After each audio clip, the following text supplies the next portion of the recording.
Hi, I'm Bybreen Samuels and welcome back to another episode of Soul Stirring Astrology, where I give you my textured take on the world of astrology. So here we are, 9 days away from the solar eclipse and the new moon that takes place on September the 1st in Virgo. So when we're dealing with a solar eclipse or a lunar eclipse, they act like spotlights into our world. It really shines a light in terms of what's been swept under the carpet, what's been hidden is now going to be brought to life, and we could be faced with unexpected events and changes which you may experience as challenges or causes for concern or potential liberation. So with the solar eclipse, it's where the moon passes over the face of the sun.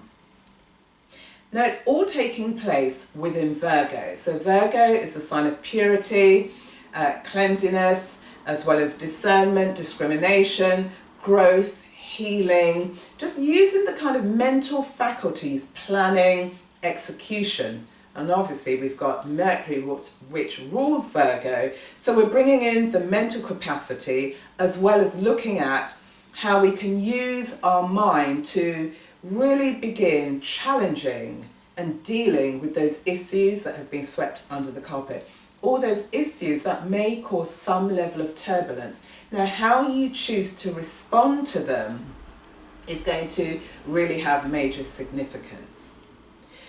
Now, with regards to the solar eclipse and the new moon in Virgo, they are triggering the square between Saturn and Neptune. So this is an aspect that's been with us right throughout this year, and it's a significant time because it's been triggered by this solar eclipse. So what we have is a T-square. We have the sun and the moon, the new moon and the solar eclipse squaring Saturn, plus we've got the new moon and the solar eclipse opposing Neptune. So we've got this T-square going on. So when we've got the sun square Saturn, what you've been called for here is to look at your sense of self-satisfaction versus your obligations and responsibilities to others. Now we've got the ego involved here because of the sun. And so it could be that you're too much into self-satisfaction and not recognizing how you can balance that with other people. Also with the sun and Saturn, there could be the potential for conflict with authority figures or people who you feel are getting in your own way. And as a result of this, you can grow to be quite impatient and bullish. And the kind of critical faculties come into place because of Virgo. And so it's a time where you want to be stamping your authority in a way that's going to have a negative backlash against you. And so when we're looking at the sun in Virgo, you can be quite impatient, but actually the key here is for you to turn that into self-discipline, and it's about self-mastery. And it's in the self-mastery that you're able to see, you're able to remove your blind spots. So in terms of what's been swept under the carpet, it's not so much that authority figures and other people are getting in the way, it's about your ability to master who you are. And what's going to happen is you're going to feel some sense of challenge to your core identity because of the sun and Saturn. And so it's a challenge to your ego. And what it's calling for is for you to demonstrate, do you have backbone? And the backbone isn't about being built upon this sense of will, I will prove it to you. The backbone comes about, growing a backbone is because of life experiences, how you take them on, how you engage with them, and then how you triumph at the end of them. And so this challenge to your core identity is also going to show up where you're quite weak, which is a great thing because this is then the area for you to work on to develop your self-confidence. The sun is also opposing Neptune, and here you may feel as if your energy is waning and depleting, and there's a sense of confusion about your identity and what's going on in your external world. Also, there's a potential for deception. You could be deceived or you deceive others. So it's about, although your energies could be depleted, still try and bring in the mental faculties, the discrimination and the discernment that Virgo offers the sun. We also have the new moon, i.e. the moon which is squaring Saturn. Now here it could be feelings of the past being brought up, but negative feelings that you've held on to.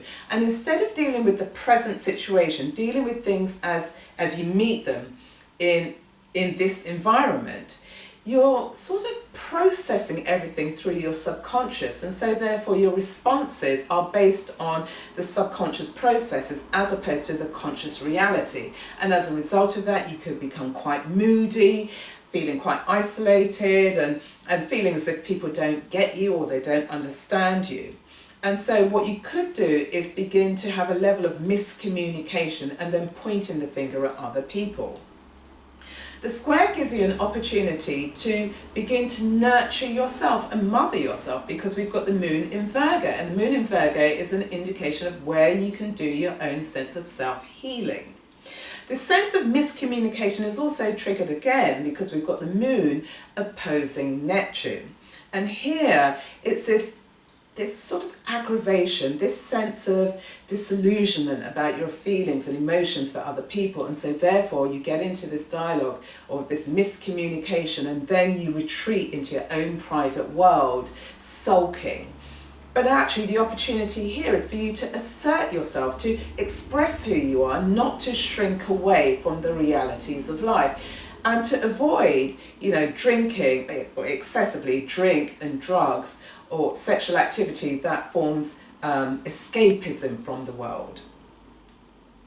We also have the square, as I said, between Saturn and Neptune, and here it may be an indication of uncertainty in your world, and the uncertainty is brought about because of these really high, unrealistic expectations and ideals that you have for your life, how you've structured your life, the foundation of your life. So Neptune here is challenging the very foundation of your life, and what you may find is a time when you are reviewing the reality of your life. You're looking at these unrealistic ideals, and you're then looking out into the collective, looking in society, picking up on the zeitgeist and helping what you learn to inform the new structure and the basis for your new life. We also see Sun square Neptune shown in the public realm. So today, for example, Owen Smith, who's the Labour leader challenger, has said that if he becomes the new leader of the Labour Party, he's going to challenge Theresa May in terms of the process around initiating the Brexit, how Britain removes herself from Europe. Now here we have Theresa May and the government being represented by Saturn, and then we have Owen Smith representing the face of the collective, because there's been a lot of disquiet and dissatisfaction since the first referendum. And here he's talking about launching a second referendum. So we're seeing how Saturn square Neptune, the uncertainty about Britain's position within Europe. And then today, sadly, there's been this earthquake in Italy, and here again we've got Saturn being represented by the physical land of Italy that's been disrupted because of an earthquake. And so here again we're seeing the physical destruction of an environment. So there you have it with this solar eclipse and the new moon in Virgo. And the question of the day is, in which house does the solar eclipse and the new moon fit within your chart? And the quote of the day comes from C.Northcote Parkinson. And what he said is, delay is the deadliest form of deception. So therefore, look at how you may be deceiving yourself, look at how you may be able to remove yourself from that, and in doing so, become the victor within your life. Stay well until I see you on the next episode. Feel free to like, share and subscribe to my channel, and put any questions and comments in the comment box below.